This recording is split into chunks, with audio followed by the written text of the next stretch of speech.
Hey, look what we have found. A big sound in a small town. Far away from the bright lights. They're making music every night. Discover what is all around. A big sound. A big sound. In a small town. Big sound, small town. A really big sound. Big sound, small town. You're listening to Big Sound, Small Town with Sandy Carlton. I'll play something I played over there, which is I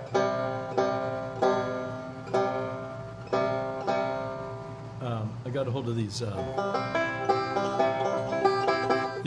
recordings of Earl jamming with John Hartford. Yeah, John's one of my favorites. My favorite, one of mine too. And it's over 200 songs.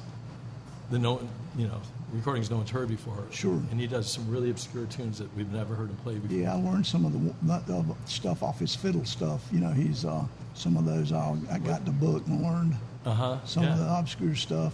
I love that stuff. Yeah. So this is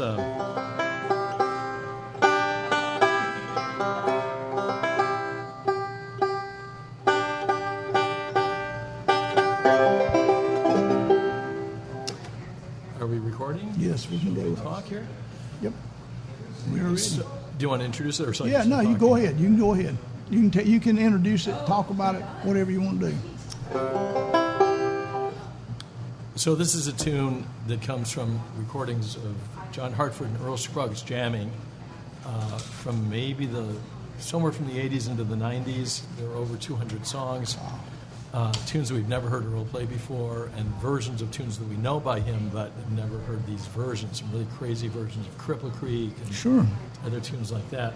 This is one that he says on the recording, here's a tune, something I'm paraphrasing, but this is a tune that I used to play at square dances when there was no one else but me. I'd play this fiddle tune just when I was a teenager, and it's called Shout Little Lulu.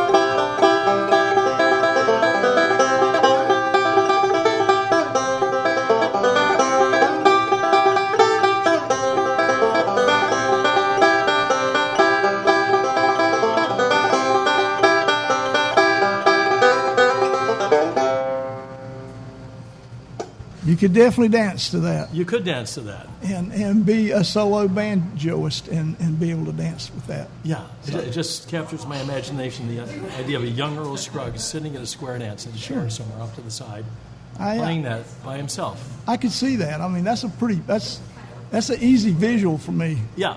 And it's a great rendition of it there. It's pretty much note for note the way he played it. Yeah, so that is really cool. You want to play something else? Okay. I like this, Cripple Creek. Yeah. When I first got these recordings, I went for the obscure tunes. He does something called Chinese Breakdown. Right. Oh, yeah, that is, yeah. Yeah, which Don Reno recorded, but right. Never heard Earl play it. And after listening to certain of these other tunes, Browns Ferry Blues and just all these other tunes we never heard him record. Right. Or play at live shows. Well, here's one that he played. I got a thumb drive with everything listed alphabetically.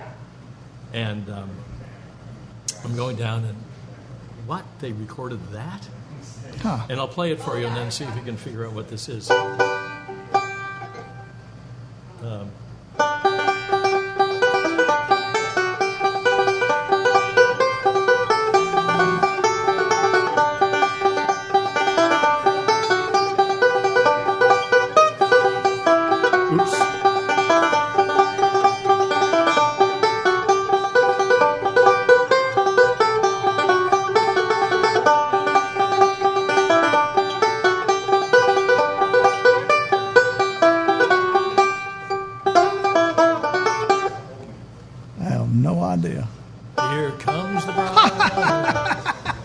That's What? hilarious. That's what they played. John starts it off with the fiddle doing the shuffle. Yeah, I can hear that plays too. It like a fiddle tune. Right. You know, very ornate. And then Earl just plays the melody. I hear it now, yeah. And I'm working on a new album. I've got 20 tracks recorded because I started transcribing a lot of these tunes and decided I should record this so other people can hear what he plays. So every solo I take is note for note the way Earl played it. And we did this tune also with Michael Cleveland playing fiddle. Yeah. And in the jam recording, John Hartford is dancing. Yeah. I mean, it is house. Sure. There's no audience, just Right. dancing. I got Mark Shast to do the dancing part. And then I got Sam Bush to sing "Here Comes The Bride. Oh, that's pretty imitating cool. Harry Carey, the voice of the Chicago Sure, Cubs. yeah. So it's like this bizarre thing. That's And- just fabulous. yeah. But anyway, so he played Cripple Creek. I started looking at Yes. the tunes I know. And now, what did he play on Cripple Creek? And he did this.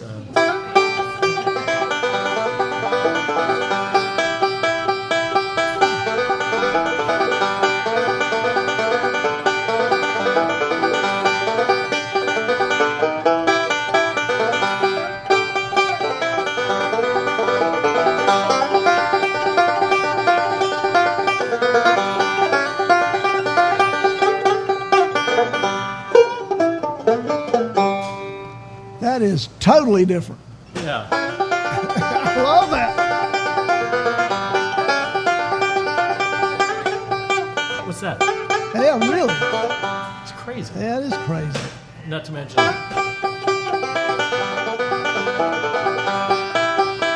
Yeah, I love that part too. When you did that, you know, it's like I've never heard that done I know. in Cripple Creek. What is that? And the thing is, it's a beauty in the simplicity of it. It's easy. Anyone can do this. But no he one did thought it. No about one it. thought about Exactly. Yeah. Which is as ingenious as everything else he did. Yeah, and then he did a little version of. What's cool is he played Little Maggie 5 Yeah. or 6 times in these various jam sessions. They were all there, you know. And in one of them, he's talking about how Ralph Stanley did it. And you don't think about these guys referring to each other. True. But he went like.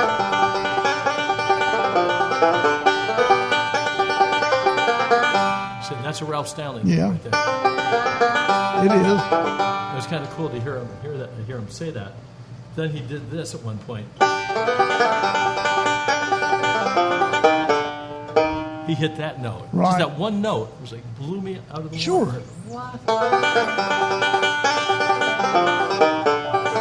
And I listened to all the versions, and he didn't do it on any. He only did it on that one time. One time. And I don't think he missed it. I think he meant to do that. He probably did mean to do that.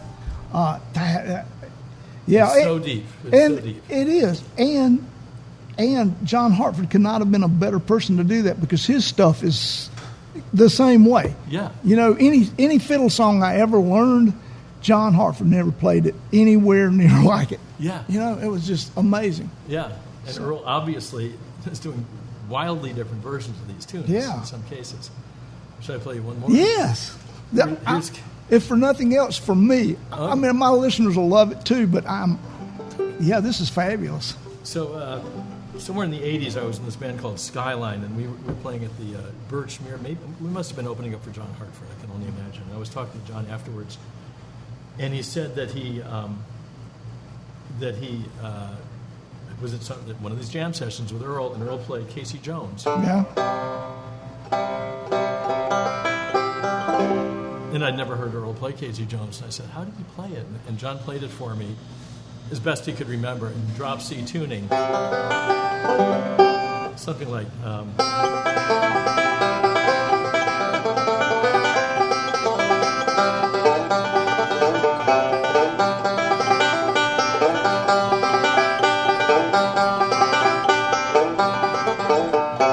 Something like that. And Drop C tuning. And you know, you never associate drop tunings, even though he had his own drop tuners, but you never really associate different tunings with him. Well, yeah, except he did that. He did Farewell Blues. True, yeah. But,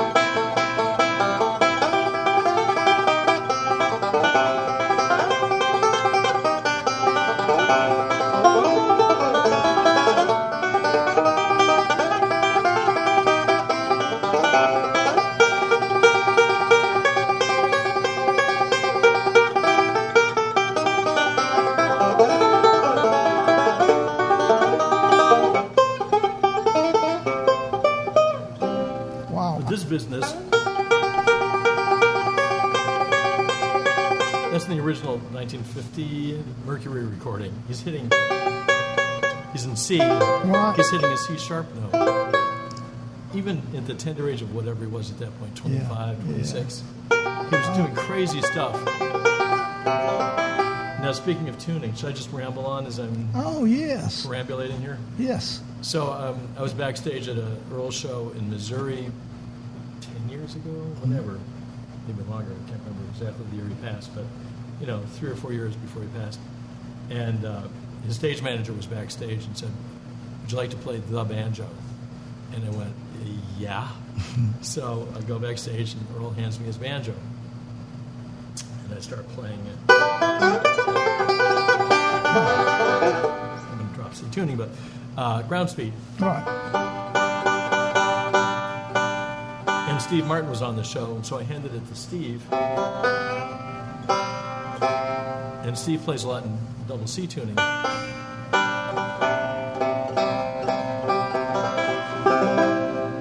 And Steve plays one of his tunes and sounds great. And then he hands it back to Earl in double C tuning. And I'd never heard Earl playing double C tuning, ever. On no recording did he ever do that. And he just starts playing. The first part of this is pretty exact, but the second part I'm sort of making up from as well as I can remember.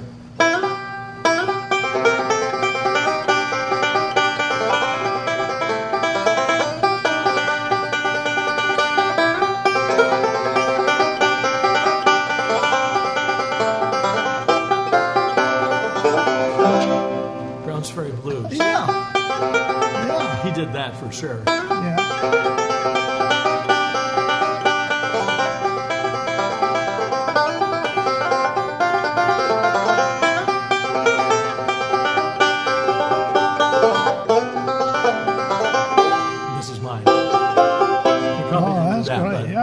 But this business is really bizarre. Cool. It is. Tuning.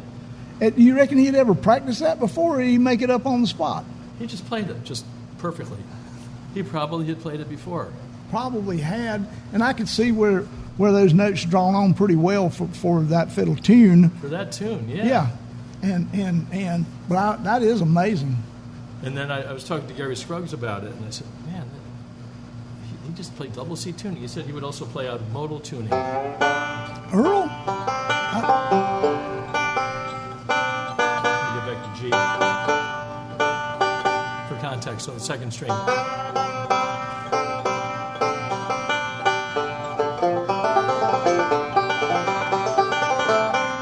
He would play out of that tuning. Right. And the other thing is that the memorial for Earl, after he passed, I went down to the Ryman with some friends. And we're watching this. I mean, the people are giving talks. Vince Gill, I think, said something. Emmylou Harris are giving little speeches about Earl.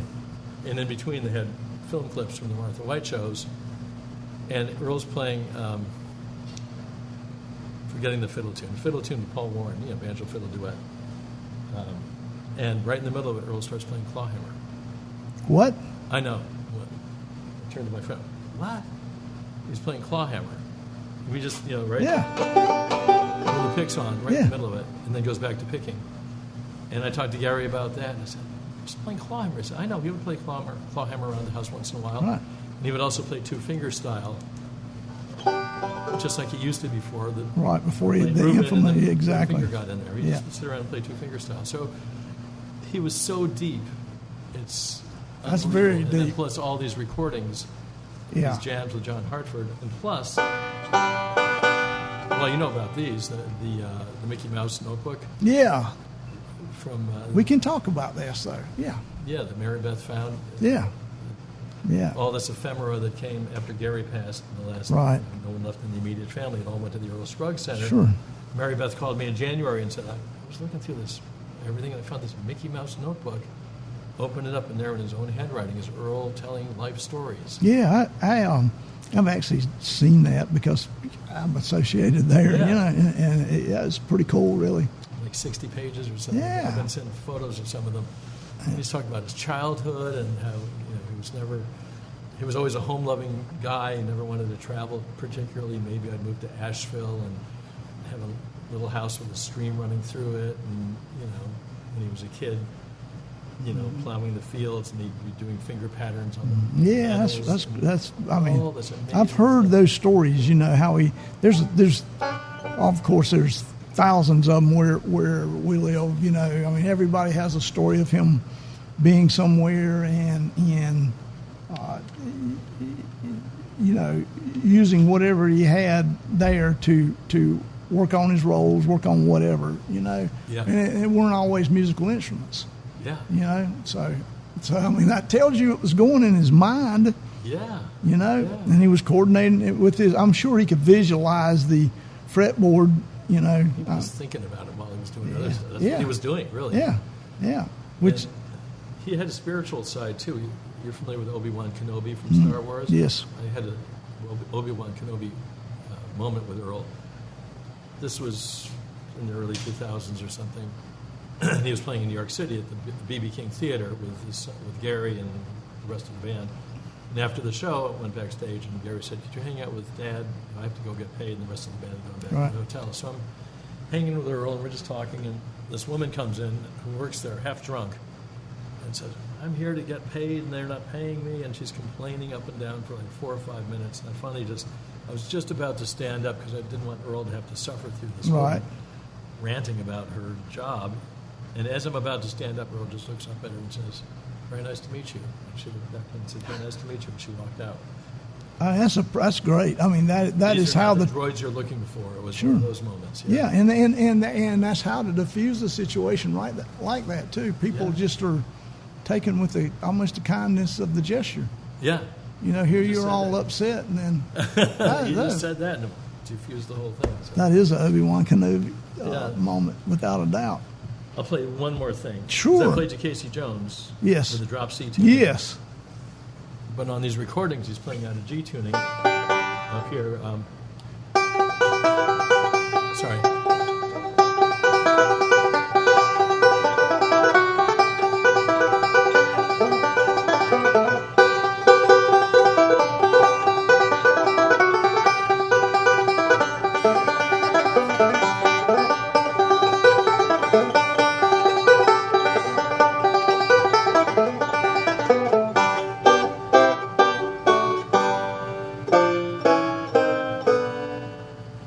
That's cool how we ended too. it. And what's that? I don't know.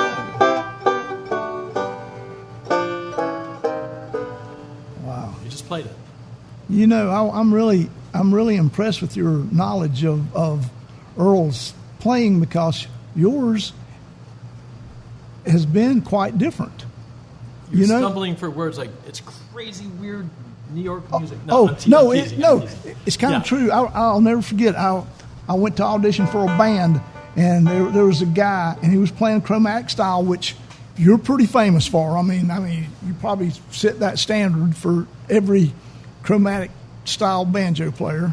Well, me and Bill Keith and Bill Keith too, yeah. maybe, but yeah. Yeah. But so he comes in, and I've been around Scruggs players, and we play a couple of tunes, and I just stop and go, where'd you learn to do that? And he said, there's this guy, Tony Trischa.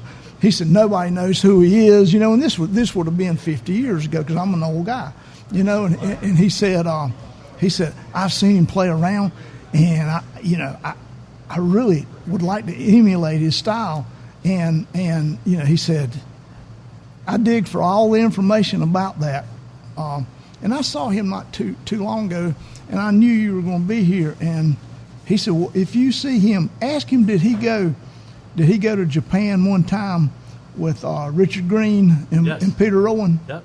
And he knew that, and Wow. and how he That's knew obscure. that.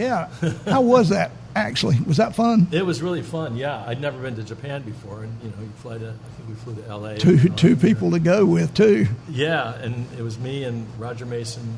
I had a band called Breakfast Special that I was in 73 to 75, and Andy Statman, I'm not sure. Yeah, I know. Yeah, I know. Andy was in the band, and Roger Mason was our bass player, and the three of us went over there. We were called the Three Fellas. Oh, It was Richard Green, Peter Rowan, and the Three Fellas. Oh, The Three Fellas. So you were the three fellas backing band for them. Backing band, and we recorded 2 albums while we were over there, which were compiled on a Sugar Hill album for Peter. Okay. But one was mostly Richard's album, the other was mostly Peter's album. And bluegrass was really big. This was, I think, 1978. Well, And bluegrass is big in Japan. You know, we're playing 1,000-seat, 1,500-seat Right. theaters, and we get off the out of the van, and all these people are taking pictures of paparazzi, and people handing us their cards. And, that's cool. and you go to the record stores in Tokyo and Osaka, and they had all these. Decca was releasing all these albums that were not available in America, with tunes of Bill Monroe's and Flat and Scruggs, things that were only on 78s and had not been released Right. in America yet. So we brought these gold albums back. Man, That is really cool. Bill Monroe we'd never heard before. I have a friend in Shelby who has a bed and breakfast out of his band's old tour bus, and it's near Earl's property. And once a year, a Japanese contingent comes, stays in his tour bus, Yeah. goes over there, and he has a recording studio. They go, and they are fine bluegrass players. I mean, Yeah, they're really fine players. I mean, you know, when I was over there, he has a recording studio there too, and I was over there doing some recording work, and they came in and they said, "Can we play some bluegrass?" And I said, "Yeah." So, and I was surprised at how good they were, Okay. and they had, you know, fairly broken English, but they could sing bluegrass songs in you know, I mean, they could cover most of Earl Flat and Scruggs catalog, you know, and it was it was amazing. Yeah, well, I think it was the first. I've been over there 3 or 4 times. The first time I was there in Tokyo, we went to a place called Rocky Top. There was a club, a bluegrass club. They call Rocky Top. Called Rocky Oh, that's cool. in Tokyo. And we go in there, and there's this Japanese bluegrass band playing. And this woman, who was the lead singer, was like unbelievable. She sounded like, not quite, but almost like Carter Stanley. She Wow. didn't speak English, but she could do it phonetically. Right? Yeah. Oh, It yeah. was just like truly amazing. Yeah, I bet that was truly amazing. Amazing experience. Can I just see who this is? Sure, go ahead. No. Because it may be our band, and I've got to do a lot of logistics for the shows tomorrow. Let me just see if that's who's calling here. If we can edit this out. Yeah, I can edit it out without a problem. Pardon the interruption. That's not a problem. Yeah, let me just give Michael a quick call. Sure, go ahead.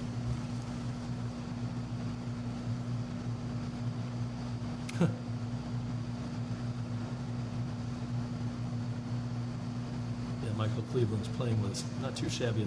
No, not too shabby. No, not at all. Let me just. Here we go. Hey, Michael. Hey, man. I'm in the middle of an interview here. But no, I interviewed it. I interrupted for you.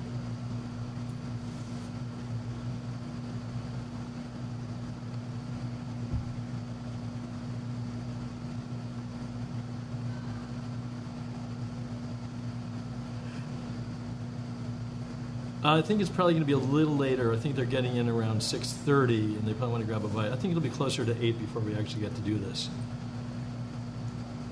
Yeah.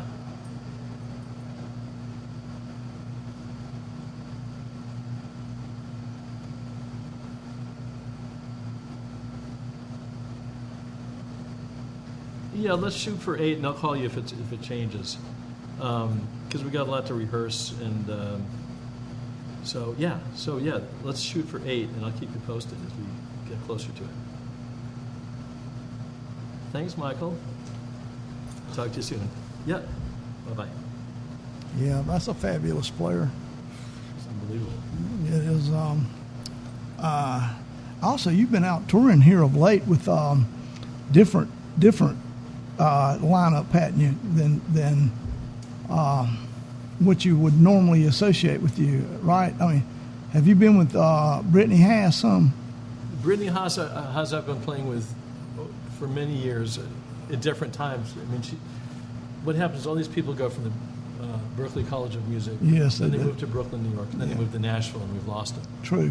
But she was actually going to Princeton for a while, and then moved to Brooklyn for a little while. But even then, you know, when she was living in Boston, and even when she's in Nashville, sometimes I call on her. Yeah. I mean, that's she's fabulous too. She's unbelievable. She is. She's She really is. unbelievable. And she's going to be on this new album that I've been recording. Oh, I've got that's everybody good. on there. It's Well, I mean, that's the way to go. I mean, you can. I mean, you have that at your access, so yeah. you should definitely do that. And Michael's on there. He plays triple fiddles on What's the tune? Oh, Freight Train Blues. Oh, 'Cause triple John fig- and Earl do Freight Train Yeah. Blues. Oh, that's cool. And I went to listen to it's just the two of them playing it, and I found this Roy Acuff, one of the original versions from like 1939, and he starts with the band going chung chung chung chung chung chung chung chung chung. Oh. The tune. Oh, that's cool. Does the train starting, and there's some crazy harmonica player playing amazing stuff in 1939, and so Michael Cleveland plays a triple fiddle solo on there. To emulate that. Crazy with triplets and That's cool. That is really cool. yeah. I got Dudley Connell to sing it, which is Oh, yeah. Dudley. nice. So Yeah. He's, I guess his voice is still very good. oh, it's as good as ever. Yeah. Well, you never know after. With bluegrassers, my thing is, do you have to drop? That's one of the first things I ask bluegrass players as you age, or older ones, or have you had to drop, a half a step, Right. a step maybe? Yeah. And some of them do, but a lot of them don't. I mean, a lot of the really fine ones still can do it in the keys that they started it off with. Yeah. To my ears, Dudley sounded as good as ever. Well, that's good. I mean, he always sounded good, so Oh, yeah. so that's really good. Yeah. Did a bluegrass instrumental record? Did that sit you kind of off and running? Did you do a bluegrass instrumental record early? I did an album called Hill Country, which was all instrumental in traditional style. I wrote all the tunes except for one. But I wanted to to know I can play bluegrass too. Right. Hopefully. Right. Yeah. Well, I mean, it's pretty cool to be able to do both. It's the people that can play. There are people who can play good three finger and claw hammer. Right. Yeah. Which is two totally different things. That's really a different thing. Yeah. It really is. But that's really cool. So is that project going to come out soon? Do you? Well, yeah. We're hoping for a January release for Earl's birthday. Oh, that's It cool. would be his 100th birthday. That would be good. That would be. So we're shooting for that. It's a new label started by the original Rounder Records folks, Ken Irwin and Marion Layton and Bill Nowin, and then they started a new label called Down the Road. Okay. So it's going to be one of their first releases. And it's, as I said, I've recorded 21 songs so far, and we're going to add a few more. And then we weren't sure if it was going to be a double album or one. Sure. It turns out it'll be one in January, and then one 9 months or a year Oh later. yeah, right. So you're going to make it two out of it. Yeah, make 2 albums out of it because I've got Del and the boys on 3 tunes, Del and the boys on 2, and then he sings on the third one that Brittany Haas plays on. I've got Vince Gill on a tune, Billy Strings plays a couple of tunes, Yeah. I mean, and Molly Tuttle's on there. sure. Fabulous players, both of them. Not too shabby players. And those young people will take Billy and Molly. Yep. They're excellent for bluegrass. I mean, that's how you keep the next generation involved. Yep. Before you were here today, I had 3 young girls who had played out here, and they were young, and they had learned through the bluegrass, the YAM or JAM program. They came up through that, and they were really fine players. I mean, I was so impressed. And if they're 20, I'm 50, so and it's impressive that young people are keeping bluegrass and banjo alive. Yeah, it's so true. And people like Billy Strings, he'll do the jamming sort of thing. Sure. With bluegrass instruments, and then he'll play Little Maggie. Yeah. Oh, Straight yeah. ahead. He kills it. He's so great. He is. And I hear a lot of the old heads complain about Billy, and it's like, no. I heard the same. He's got it. He can really play. He's on Bela's. Sure. Well, and I heard people say the same thing about Newgrass. So Yeah. Are they going to run it? It's like, no, you got to do that to keep it alive. Exactly. It's got to go somewhere, and that's what Earl was doing. So. Yeah, it is, and that is one of the things too that I really always liked and admired about Earl is there's a lot of different music. He didn't just play bluegrass; he played a little of everything. Particularly when he was with his sons. I mean, yeah, he really stretched out, and on these jam tapes, they do Lady Madonna. Yeah. Lady Madonna. Really? Yeah. Really? Which That's is crazy. I transcribed the solo, and Right. that's also going to be on the album with the Gibson brothers Ah. singing that. Yeah. He just kind of rolls across the chords, but they're doing Lady Madonna. So Wow. Yeah, why not? I mean, yeah, because that is different, without a doubt. They're just sitting around jamming. Hey, what do you want to play? Oh, let's do Lady Madonna. Okay. But they must have worked on it because he knew all the chords. I actually found a live recording of him with Earl Scruggs Review, and they played it on there. Yeah. So he must have. Well, I think his son, kind of like Dale's son, had a big influence on him, as they grew up. Yeah. I think he paid attention and just like Dale, and he embraced, which is also sometimes hard to get the older end to embrace, but he did. Yeah. Earl did. Dale has. I mean, and that's key, I think. And that's why Dell is such a big name, because I used to see him in the 60s. Yeah. Late 60s, we'd drive down to Binghamton, New York, or somewhere in some obscure country music park in Pennsylvania. There were like 30 people there, and Dell sounded like Dell. He was great. Yeah, I used to tell people that I know you're a bluegrass fan when you acclimate yourself to Dale. A lot of people on first hearing of Dale, it's like that's too bluegrass. Yeah. But then then I say just listen for a while, keep your mind open, and then when you do, it's maybe an acquired taste. I don't know, but once you get that taste, it's wonderful. Oh yeah. It's like I was with a person in Telluride, and I could hear Dale as we were coming up, and they said, "That guy's got an awfully high voice." And I said, "Yeah, he does." I said, "Just listen, just listen, just pay attention and listen." And they're diehard fans now. Yeah. But, the first album of Fleck and Scruggs I had was Folk Songs of Our Land. Probably because of Louise, and she was always positioning them, and that's why they were so successful, because she positioned them to do what would be commercial. Sure. And I think the Stanley Brothers did Bluegrass Hootenanny or something called that. Yeah.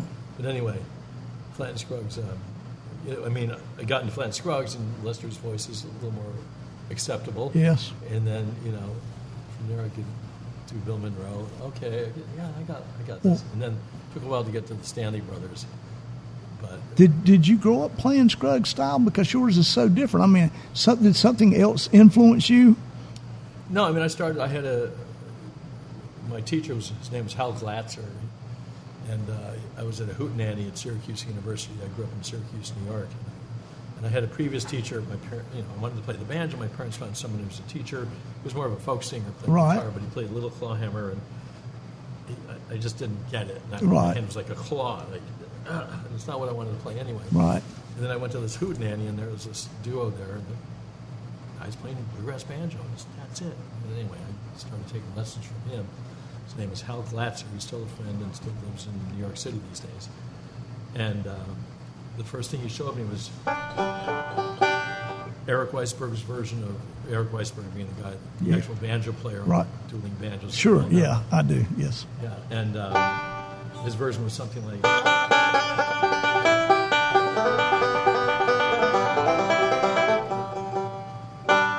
He was a little more in tune.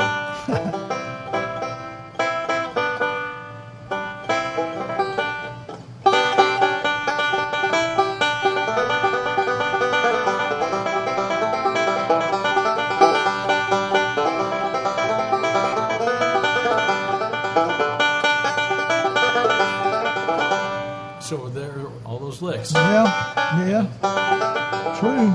And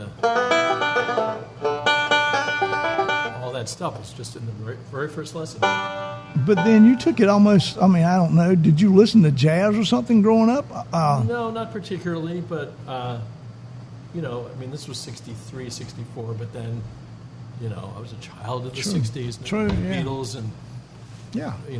Brian Wilson's visionary stuff with the Beach Boys and Frank Zappa and Jefferson Airplane and everything. And I was a big Aaron Copland fan, so classical music got in there. Right. But I went to the very first 3-day Bluegrass Festival in Fincastle, Virginia in 1965. And there was a banjo contest there, and the judges were Ralph Stanley, Bill Emerson, and Lamar Greer, who was playing with Bill Monroe at that time. All really good banjo players. Yeah. And they were the judges, and so I got up there and did a version of 9 Pound Hammer with this friend of mine who was playing guitar, something like.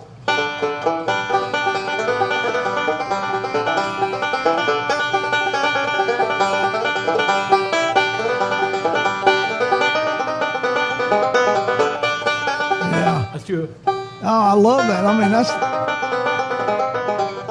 I threw that in there. And again, know your judges. oh. Really? And the guy who won was the young guy who played Funky Mountain Breakdown. For no. No, for no, and that's the thing about contests. You know, they're about emulation, not so much about really playing. I mean, that's wonderful, and that is the type of thing that drew me to your playing. Was that it was going to be different notes, you know? And I had a friend who just turned me on, you know, there again. That was close to 40, 50 years ago, you know, and he was right. I mean, it was, you know, oh, no, it's not like Scruggs. It is, but it's not, you know, and that's what it is right there. I mean, how you get that, you know, how you heard that, I don't know. Like, it's the same thing like what Earl heard. I mean, it's just a different version. A little different than Earl heard, Yeah. but, you know. yeah, which is a beautiful thing. I mean, yeah, my fingers just sort of fell there. Oh, that's... You just sort of go off. Do you kind of remember the defining moment when you hit that and thought, oh, yeah, this is good, I'm keeping this? Yeah, I kind of like that. Yeah. Why I thought I could play that at a straight-ahead bluegrass festival is Ralph Stanley is one of the judges. You think you're actually going to win with that? I think not. No, I don't think so either. Well, Larry McNeely was there, and Eric Weisberg and Marshall Brickman did an album called New Dimensions in Banjo and Bluegrass, which has been repackaged as the soundtrack to Dueling Banjos for some reason. And they do a version of Shucking the Corn on that Yeah. album, and they start kind of the standard.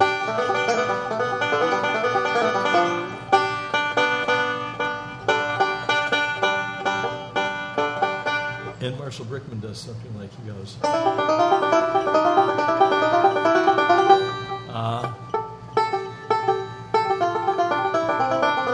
something like that. But he just Yeah, that's beautiful. I mean, and Larry McNeely played that very nicely at the contest. Again, he didn't win either, did he? they probably weren't getting into that too much, but I remember that too. So yeah, anyway, just fun stuff. That is fun stuff. I mean, and that it does make it stand apart. You Yeah. know? And that is a wonderful thing. I mean, I think you have to have that too. Yeah, You know, it's the difference between classical musicians and people who, I mean, and playing things verbatim the way that the person plays them is a beautiful thing, but your own creativity and innovation is also a very beautiful thing. yeah, And you had a ton of it early on in your life. I take it. yeah. Well, I'm in the Earl mode now, but I still do other things too. So I'm so, you know, I'm more in love with Earl Scruggs music now than I've ever been. I Discovering can tell. all these new things. I'm just on fire for it. Yeah, I kind of did the same thing with John Hartford fiddle tunes because he's got a whole thing that he's released of his fiddle tunes that transcribed that Oh, the aren't. book? Yeah, the I've book. got that book. Yeah, the It's book. unbelievable. Yeah, it His is. handwriting, his Yes, it is. calligraphy. And it's there again. I kind of got a renewed interest in him too. You know, so and he's a fine banjo player too, Oh yeah, wonderful banjo player. and a kind of bizarre, different type of banjo player himself. I'll play one of his tunes if I may. Yeah, I'd love it.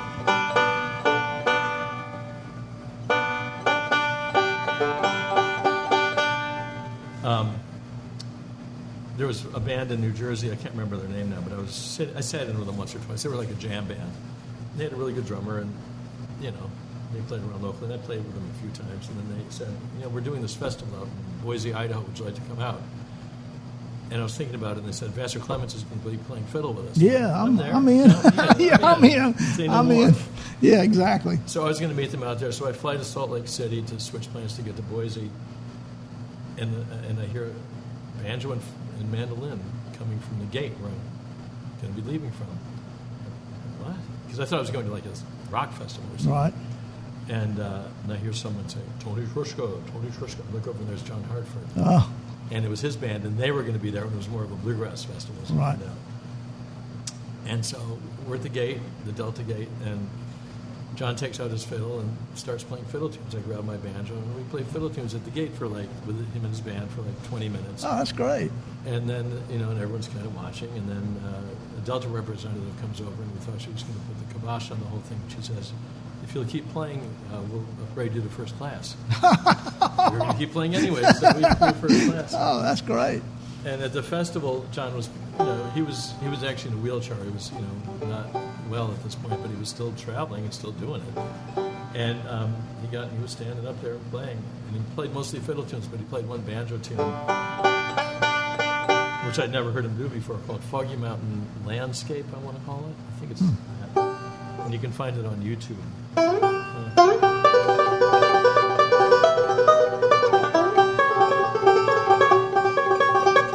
Sorry, once again.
That's just crazy. Hard to hear that. I mean, that's just crazy.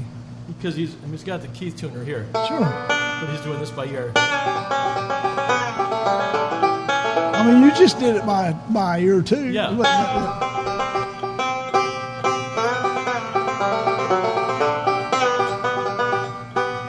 It's hard to keep it tuned. Yeah. I mean, there was some pretty big twists in there. I mean, yeah. We're not talking dropping in a step. I mean, that's. I was watching him from back. It was an open stage, and I watched him play that. And I went, "What? What are you doing?" I had to learn it. I came back the next year to the same festival and said, "Do you have a tape of that show?" He said, "Yeah, here." And he hands it to me, the promoter. And he does some other stuff too, but that's the essence of it. And then I had some of my own stuff in there up here, but he starts up here.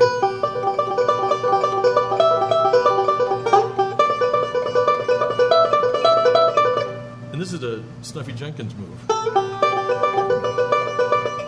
You're at the 12th fret of the first two strings, and then you have the thumb on the 5th string, 12th fret. So I'm doing this sort of modern John Hartford-y sort of thing, and then get a little Snuffy Jenkins in there. There you go. And it's cool. I was just going down a rabbit hole on YouTube, which I don't do very often because it can take away your whole life. I know it can. I sometimes I fall into that.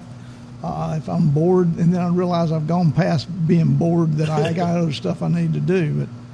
But so I guess transcribing is a pretty big part of your life, then, isn't it? Yeah, if I hear something I would really want to learn. So there's this. I find this Snuffy Jenkins live radio show from 1948 that Butch Robbins posted. Yeah. With a steel guitar player on there doing Farewell Blues. Yeah. And Snuffy plays all the chords that Earl does. Right. I mean, it's a little different. It's not with all the syncopation. Right. But I transcribed that just to see what he was playing. It's just like Matt Woolbright was with, I'm forgetting the name of the group he was with. I think a guy named Charlie Parker, not the sax player. Right. I may be wrong about that. But anyway, Matt Woolbright was a banjo player who visited the Scruggses.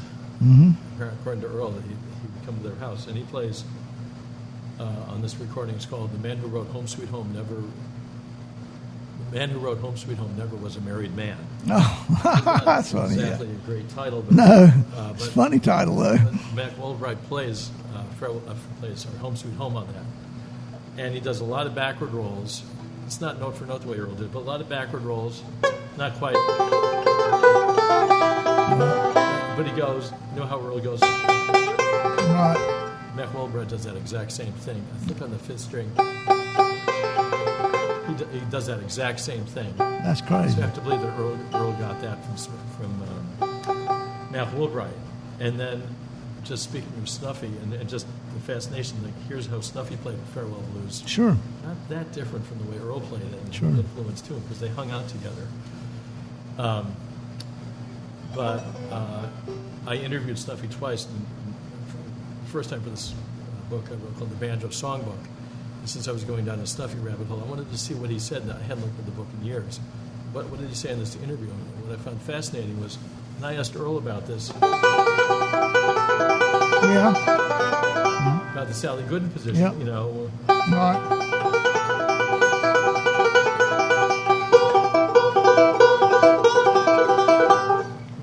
I said, where'd you get that position from? Did you make that up? And he said, I don't know. He said he didn't know where he got it from. But I know Snuffy was playing it. In this interview with Snuffy says he got it from Smith Hammett, Yeah, which, who was there. Him and Rex Sure. Brooks were in that area. right, when they Earl was were, growing yeah, up. they were. Yeah, and so he got it from Smith Hammett, which I thought was really cool. It's really cool. It is really It goes cool. back that far. Far- Where did Smith Hammett get it from? So, Yeah, you wonder. Yeah. And the second time I interviewed Snuffy, I asked him to play Sally Gooden, and he played it very close to the way Earl played it. Ah, And I also asked him to play Dear Old Dixie, yeah. because he, I knew he had played it. He said it's an old vaudeville tune or something like that with lyrics. And but here's how Snuffy played it, pretty close to this.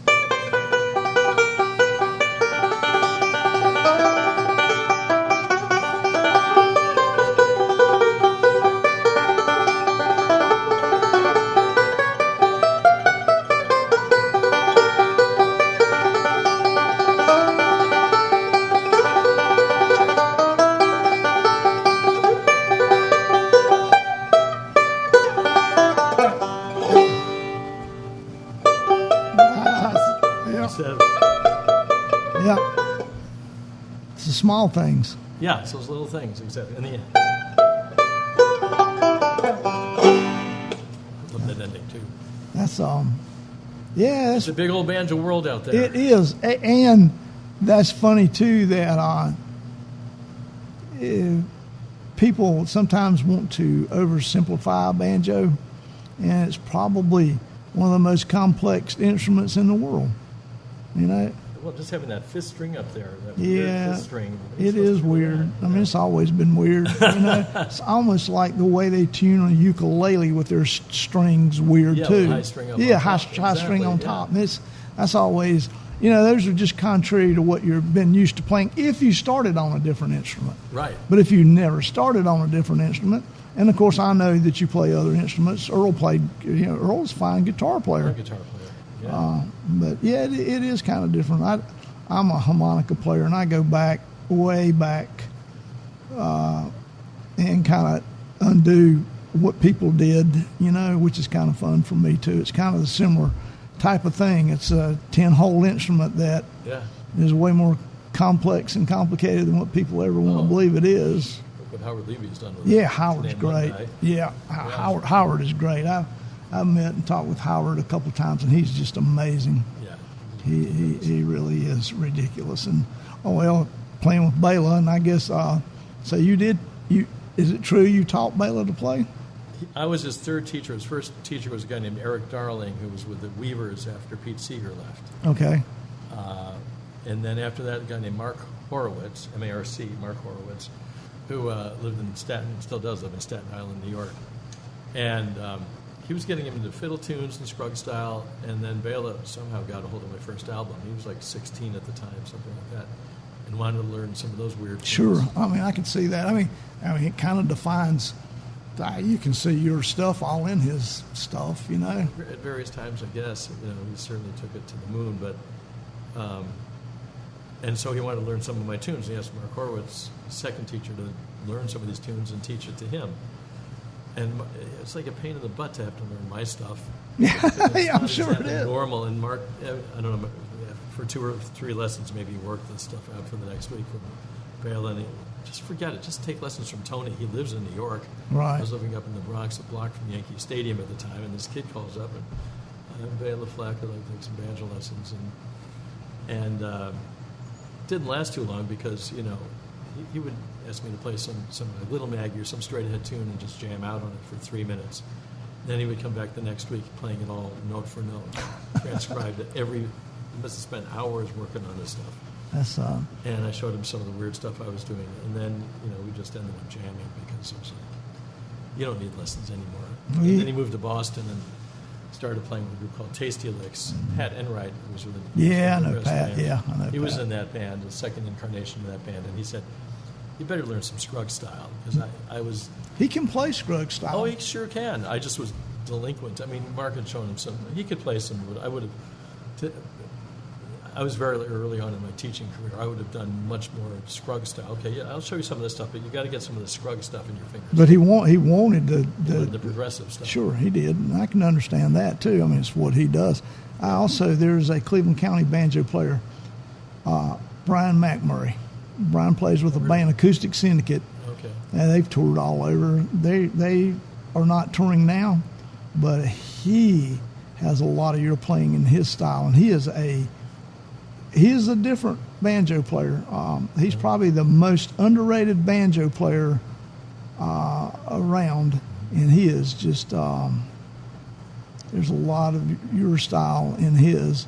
And he also he grew up listening to rock music and all, and that's why his stuff went the way it does, I think. Right. And he can play Scruggs, but he never does. I mean, because he never has an opportunity. His band plays non-Scruggs type stuff, and I could see that happening with Bela too. However, then he did hook up with Sam, and you do have to play some of that. Yeah.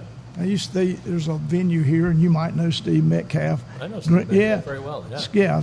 Green Acres. Green Acres numerous times. Sure. In the '80s. Yeah. Yeah, I mean, I saw you play there. All so the peacocks and everything. yeah. So I played there and gone to a ton of concerts there.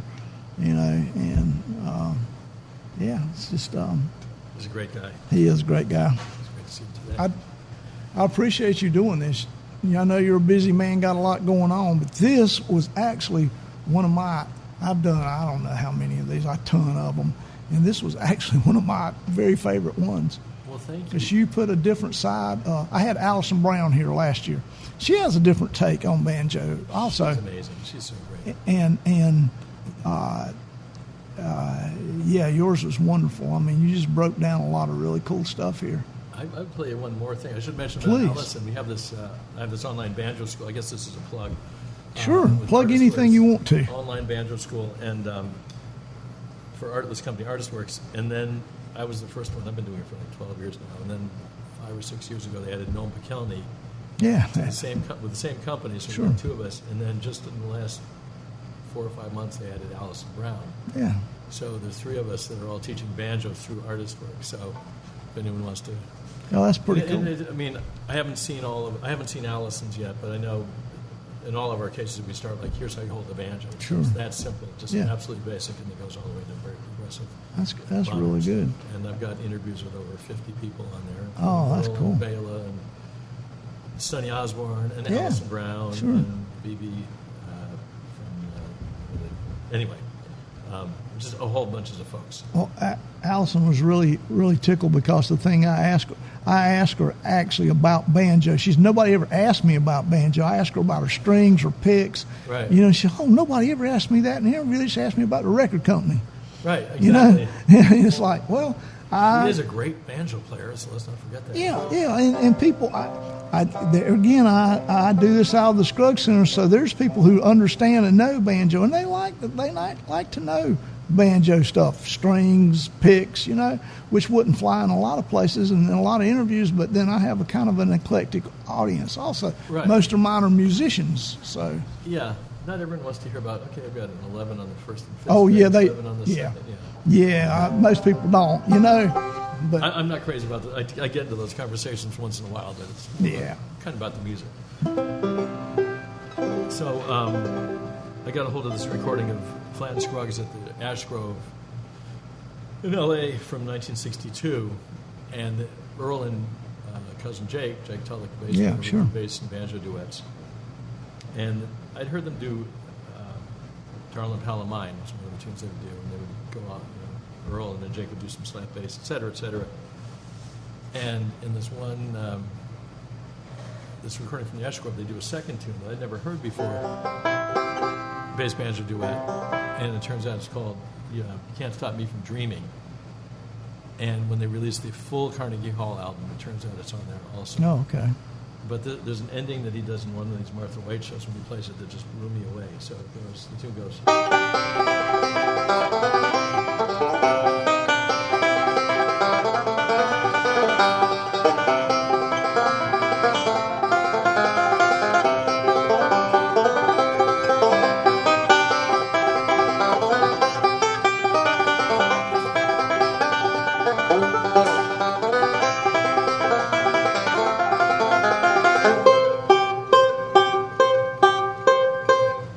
Yeah, that's crazy.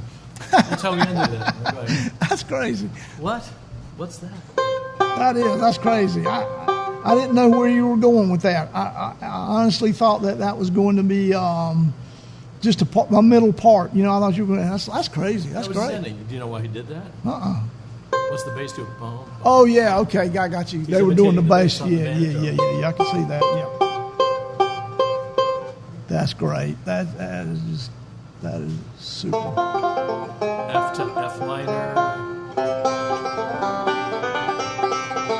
There's all these syncopations in there now. Oh, he's got so many of those in there. That's just crazy stuff. One time I was talking to him and he just said, you know what I think I brought to the banjo was syncopation.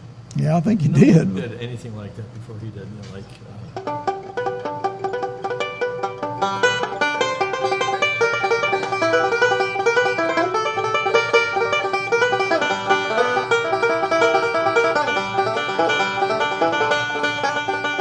this business.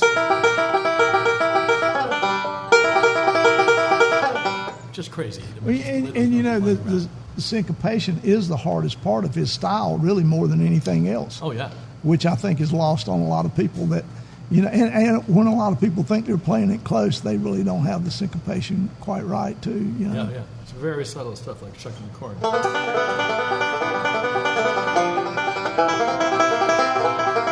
Once again. Yeah, that's hard. I mean, that's really hard to get right. And he's playing it three times, three measures of C. The rest of the band's playing 2 measures of C. Yeah, which So is, I don't want to play 3 measures of C on the original recording. that's just, I mean, there again, this is. It's endless. It's just endless. I did an interview with this guy, Dan X. Paget. Dan used to replace, according to Dan, Earl when Earl would go on vacation and all. And he was out doing they were going to do the Beverly Hillbillies because they taped all that like in one time. And Dan said, well, I was the banjo player when we went out there, but Earl came back from vacation just to do it. And he said they did it, and when they got through, he said, here, you can have my tie from the Beverly Hillbillies show. I'm going back on vacation. Wow. So when his wife, when Earl died, Louise gave him a pristine one that had that they gave him like maybe 3 because that 4 because they would tape long and it would get makeup all over it. Right. And she brought him a pristine one because he was there that day, and I got to see it. It was pretty cool.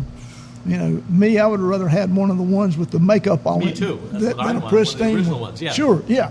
It's like Sonny Terry is a big harmonica player, and I have one of his harmonicas, and it's one he played a lot, and it's beat all to pieces. Did you But meet him? I did not. I have done tribute shows out of the Earl Scruggs because he spent time growing up in Shelby. And in fact, not too long ago, they have a display, an exhibit of Sonny Terry stuff, and I did. At the Earl Scruggs? Yes, and I did the Sonny Terry. We did a tribute to him, and I played Sonny's part.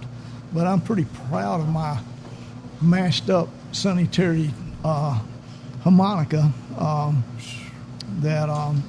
You know, it's the DNA is on that stuff. Just like, and it would have been the same way with the tie. I would rather, you know, I would rather have your picks than someone give me the picks that you played in a box that you never opened. Right, You know? of course. You want the DNA. Yeah, you do. I mean, it's the stuff that you know was used, and Earl's got a banjo up there that I don't know how much he ever played. it's a beautiful banjo, but I don't know. It makes you wonder how much he played it because how many different banjos do you play? How many do I play? Yeah, different ones. I have 19 banjos. I'm about to be given a 20th banjo. Right. Mark Horowitz called me, Yeah. Bela's second teacher. Sure. He's been working on the Bela model for gold tone. Yeah. It's a replica, Right. supposed replica of Bela's banjo. And he called me up a month and a half ago and said, you were one of Bela's teachers, you should have one of these banjos. Right. So That's cool. the lovely thing that they're going to give me this Bela banjo anyway. Is that the That'll one? be the 20th one. Is that the one you play the most that you have in your hands there? This one, yeah. Yeah. I love this banjo. Yeah, I can see where you would. And, Yeah. it's one of those that you have a lot of instruments, but everybody has the one that they like the best. And I can see why you would like that one. Yeah. Sounds good too. I mean, besides being gorgeous. Yeah, no, they make a really good banjo, and Well- I've got a banjo from 1882 that have nylon strings on, and I've got a replica of a minstrel era banjo. Oh, yeah. It's tuned down to D, Yeah. and I've got a gourd banjo, Yeah, that's cool too. and I've got a Deering Vega with nylon strings when I was Right. in the century. Yeah. So I've got different. Right. I've got a national banjo, one of a kind. Wow. A national guitar company, Yeah. but it's a banjo. That's cool. So I do some slide on that sometimes, and it's just never ending. No, it is never ending. It's yeah, that is a fine one there though that you have. It's kind of cute. Yeah. Should I play one last thing? Sure. You've checked out D. Ford Bailey, I'm assuming. I love him. I learned Fox Chase when I was like 10 years old. I wrote a Fox Chase tune myself because when I heard him do that Yeah. in this film from the 50s, I was like, I got to write my own Fox Chase. Yeah. He's loomed large in my life. Oh yeah, he's loomed large, real large in my life, because it was one that I could only get the Grand Ole Opry in a black station out of Memphis, Tennessee, when I was growing up. So I was pretty determined as a child growing up that I was going to be a blues harmonica player for my living. That was my whole aspiration. That and Tarzan. So, Big influence. Yeah. So and it turns out I played a lot of blues, but it's but yeah, D. Ford was big. I would tune in just to hear him really more than the rest of the You got to hear opera. him live. Yeah, which was cool. It was really cool. I couldn't wait for that. I don't know if this is true. I heard a story that because he obviously couldn't come into the Sure. white hotels in the South, in Bill Monroe, he'd be on package shows with Roy Acuff and Bill Monroe. Right.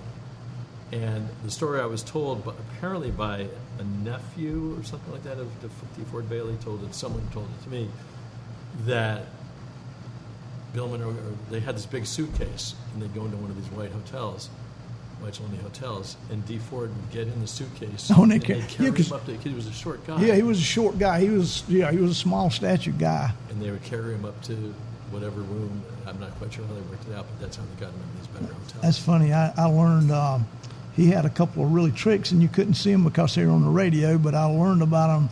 He used like megaphones sometimes with his harmonicas, and then I met a harmonica player, Peg Leg Sam, who was a harmonica player, but he was a medicine show performer. He had a peg leg, and he would get out there and play harmonica. And it was a similar style. He had a Fox Chase type style with a little different whack to it. And so, yeah, and he had a bunch of tricks, which I've used over the years. He would use cups or something like trombone players do over their stuff and all. Yeah, which was really cool.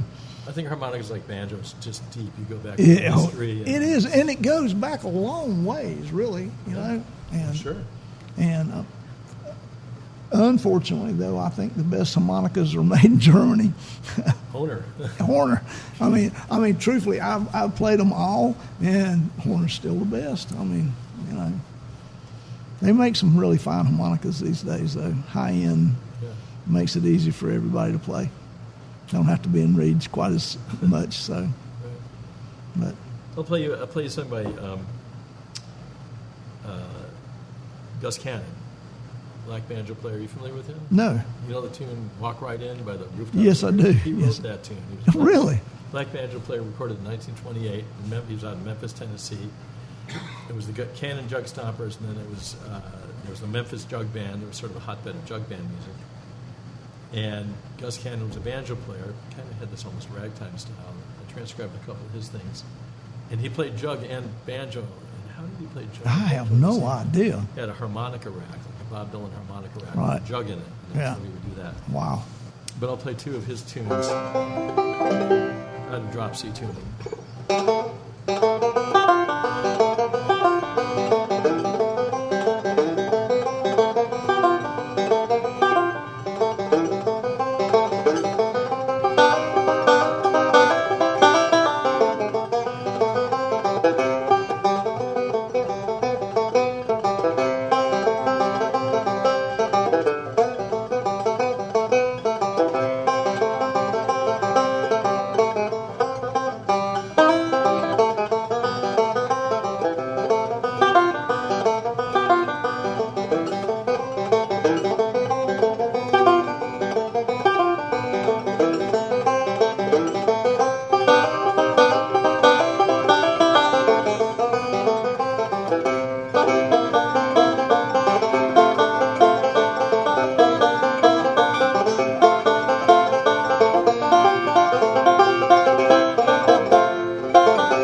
I mean, that's straight up ragtime. Now check this out. Yeah. What does that remind you of? All that. This is Well, 1928. well. Go ahead 30 years. Wow.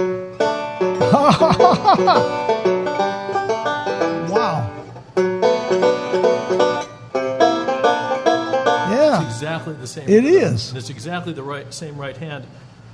Pretty much, in other words, it's Earl did single note pinch, single note pinch, alternating single notes and pinch, and Gus Cannon single note pinch, alternating completely single note and pinch.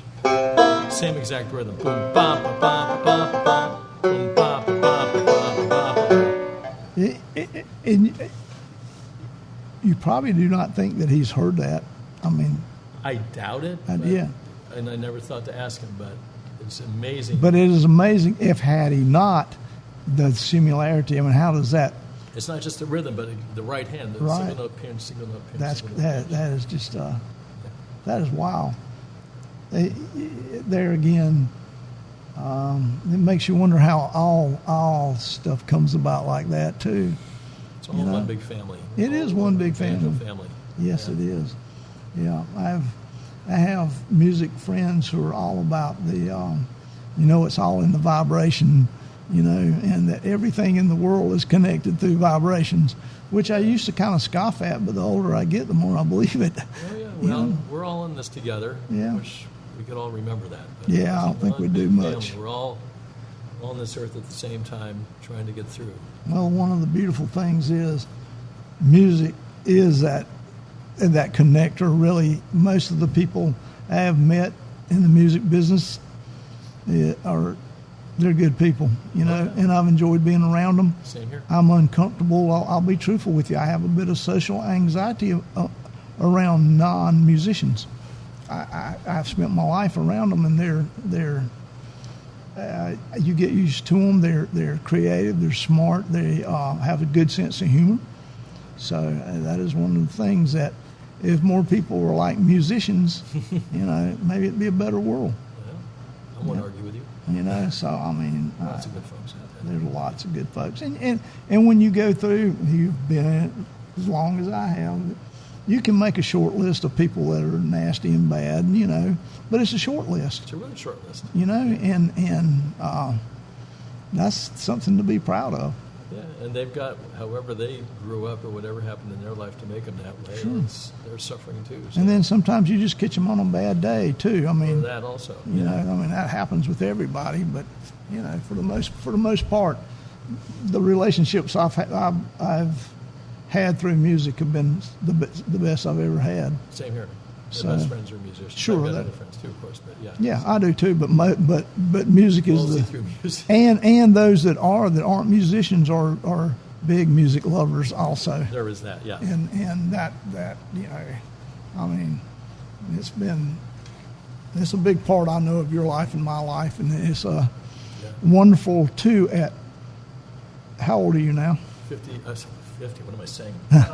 74. 74. Well, Wishful thinking. 74. we're pretty close to the same age. I'm 72. Okay. So Got you beat. we're lucky. I still thank my lucky stars that I get to play music out, and still get to do it at my age. Me too. Me too. A lot of people just.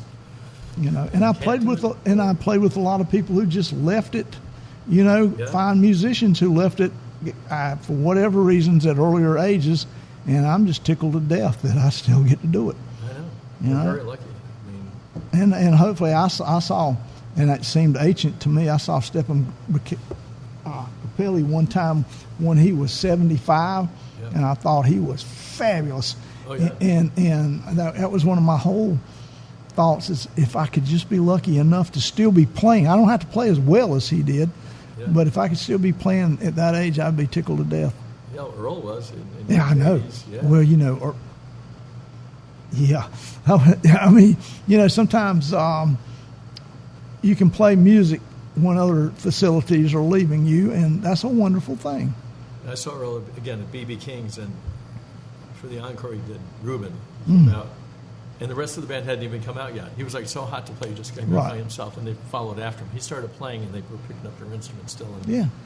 And he just hit it. And, he wasn't what he was in. Sure.